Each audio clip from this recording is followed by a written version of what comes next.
Penalaran sejarah mengapa manusia berdemokrasi. Mairunisa 2005-02-0029. Pernah lihat gambar berikut? Gambar-gambar ini sering banget kita lihat kan di jalan-jalan, sampai bosan sendiri melihatnya. Tapi gambar-gambar itu merupakan bukti bahwa sebentar lagi kita akan menjalani pesta demokrasi. Demokrasi itu apa sih? Nih,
demokrasi di Indonesia apa kabar?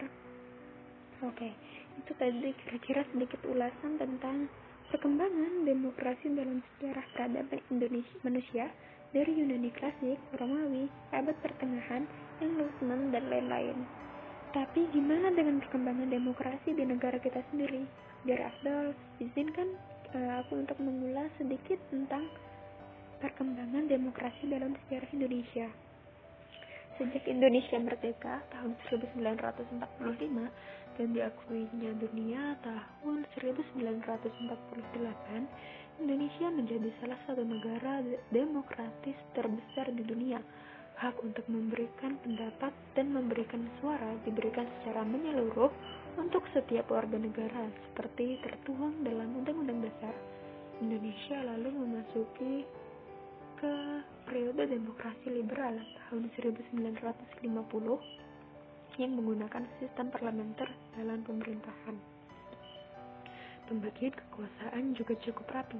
Presiden Soekarno bertindak sebagai kepala negara, sementara kepala pemerintahan dipegang oleh Perdana Menteri.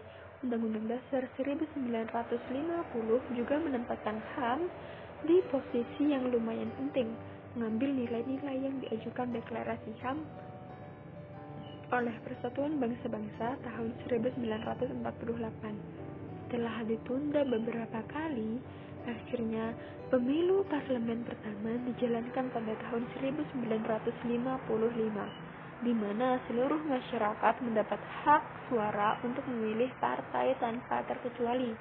Tidak ada kaum budak yang tidak boleh ikut pemilu, dan semua perempuan dewasa juga boleh menyuarakan pendapatnya. Realisasi realisasi demokrasi di Indonesia juga bisa dikatakan begitu progresif pada awal kemerdekaan. Nah, ini merupakan dokumentasi foto suasana hari pemilihan legislatif tahun 1955, pemilu demokratis pertama di Indonesia. Baru setelah Indonesia memasuki masa yang disebut sebagai Orde Baru dari tahun 1967 hingga 1998, terjadi kemunduran dalam proses demokrasi di Indonesia. Kebebasan berpendapat dibatasi. Kritik terhadap pemerintah adalah ranah yang tabu. Kemudian diberlakukannya dua fungsi ABRI, gabungan TNI dan Polri, yang mencampur adukan peran militer dan pertahanan untuk ikut terlibat pada bidang pemerintahan, ekonomi, dan sosial. Kemunduran demokrasi ini terus berlangsung sampai Indonesia memasuki era reformasi pada tahun 1998 sampai sekarang. Ada beberapa hal yang gue garis bawahi terkait dengan perkembangan demokrasi Indonesia pada sejak era reformasi. Pertama, pemilihan umum yang bersifat langsung dari level lokal sampai nasional. Lalu lebih terbukanya suara publik. Pada zaman Orde Baru, demonstrasi bisa dibilang hampir nihil. Dan mulai naiknya sensitivitas masyarakat tentang HAM. Pemilihan umum yang bersifat langsung dari level lokal sampai nasional.